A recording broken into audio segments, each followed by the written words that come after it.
Good evening, good evening, good evening everyone. Nandito tayo ngayon sa kalye ng Congressional Village. Susundo tayo mga kamasa. Good evening sa inyong lahat dyan. Lahat ng mga tumatangkilik ng ating video. Ayan, magandang gabi. So titignan natin ngayon ang traffic situation going to Novaliches, Quezon City. Ngayon, dito pa lang tayo so far. Malamig ang panahon. Medyo meron na tayong nararanasan ngayon sa oras na ito na malamig. At merong mga nagsisimbang gabi dito sa lugar na ito. Approaching tayo sa may malaking simbahan, sa may Catholic Church. At agad yung tricycle na sa harapan natin. Uunahan natin yan. So, papalwas na tayo ng guardhouse ng Congressional Village, no, mga kamasa. Ayun, medyo nagkaroon ng bahagyang traffic dito sa lugar na ito dahil may pananambahan dito ngayong gabi. Ayan, medyo merong nagpa-park sa magkabilaang side, kaya yung mga motorsiklo ay kumaka-counterflow. So medyo tapos na ang pananambahan, yung iba medyo nag-aalisan na, no, sa magkabilaang side na nakapark. So nagkaroon talaga ng traffic pagka mayroong mga nagpa-park sa highway kasi magkabila ng kanilang parking, kaya sumikip ang kalsada natin.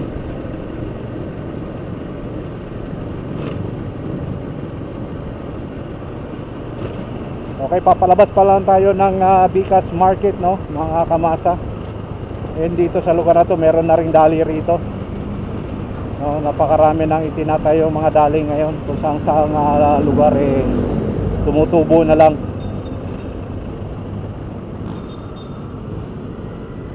So marami ng mga convenience store. Ayan, okay, medyo maluwag pa ang traffic situation dito. Yung approaching na nakikita natin mga kamasa, no, papalabas ng Bicas Market, medyo nagkaroon ng build up dito. Ayan, oh, medyo stranded yung papalabas.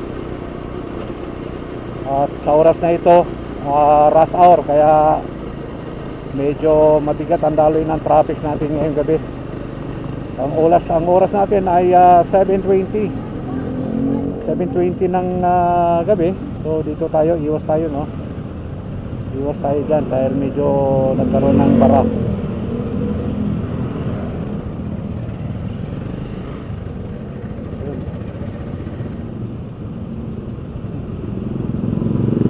Nagkaroon tayo ng traffic dito.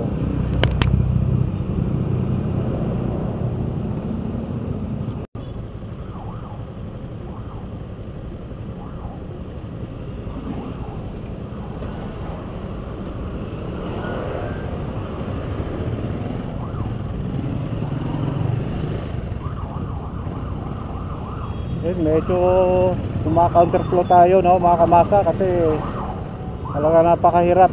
Susunod tayo dyan sa na-stranded, so hindi tayo makalabas agad.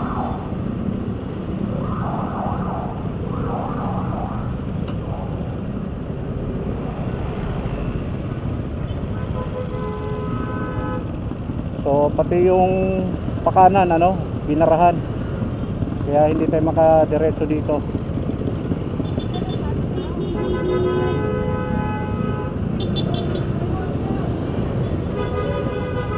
So binarahan yung kabilang side.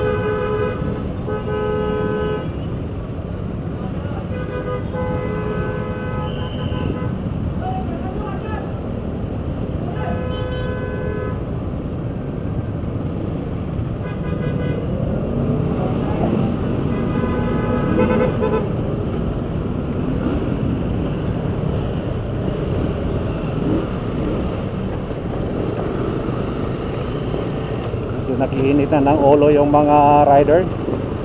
Kasi nga naman, binarahan nga naman yung pakanan eh. Yung pakanan binarahan kaya hindi makadiretso.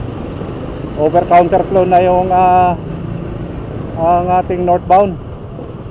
Halos kapiraso na lang ang natitira dito sa side natin, mga kamasa. Sobrang traffic dito. Pagdating ng rush hour talaga, itong part nitong Bicas Market sobrang hirap dito, punong-puno. Ayun kung makikita nyo mga kamasa, yung kabilang side natin, kaliwang bahagi natin, mahaba-haba na yung traffic dito. Ayan, hanggang dito sa may SM Homes sa main gate.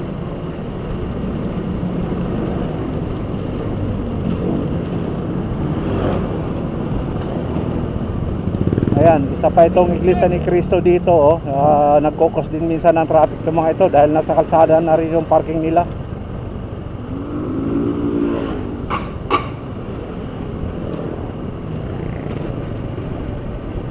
Petron, tada sa gasoline station, Petron station. Nandito na tayo sa part ng Diparo, North Caloocan, mga kamasa. Approaching na tayo ng boundary ng Quezon City. Ayan, dito na naman, medyo nagkakaroon na naman ng build up ng traffic dito. Kasi nasa gitna na naman nagbababa yung jeep. Yung sisingit sa gilid.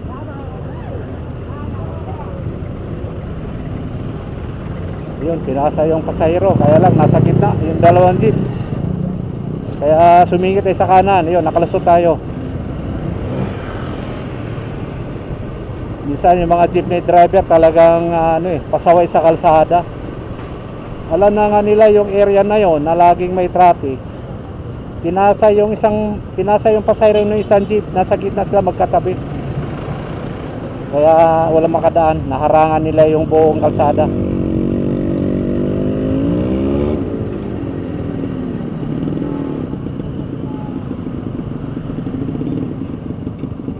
Mayroon talaga mga kamasa sa ganitong oras, mga 8 ng gabi. Yan, rush hour yan, kaya medyo sobrang traffic.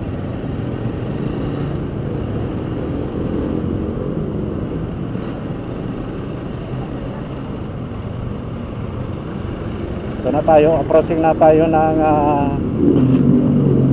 boundary ng Quezon City, mga kamasa.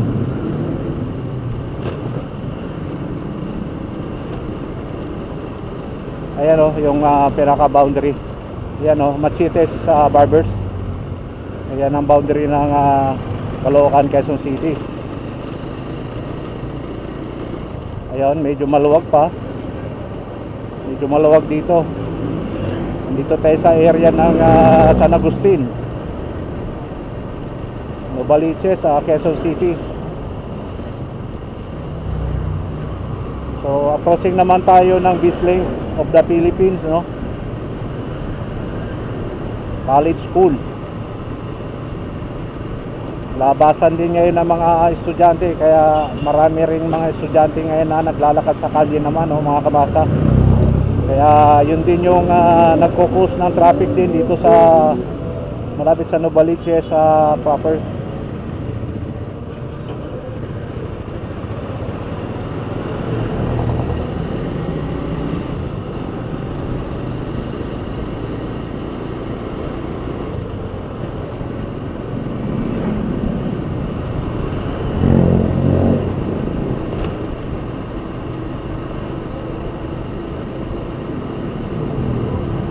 Wow, medyo dire-diretso lang tayo ngayon, So wala kang traffic dito sa area nitong San Agustin. Titingnan natin dito sa may Millionaires Village. Tingnan natin dito, baka mayroon na namang heavy traffic dito. Ito yung BizLink, BizLink of the Philippines, School of Criminology. Ang BizLink of the Philippines kasi, mga kamasa, dito sa Novaliches ay separate ang mga criminology student bukod yung kanilang school. Bali tatlo ang school building ng Bisling of the Philippines dito sa Novaliches.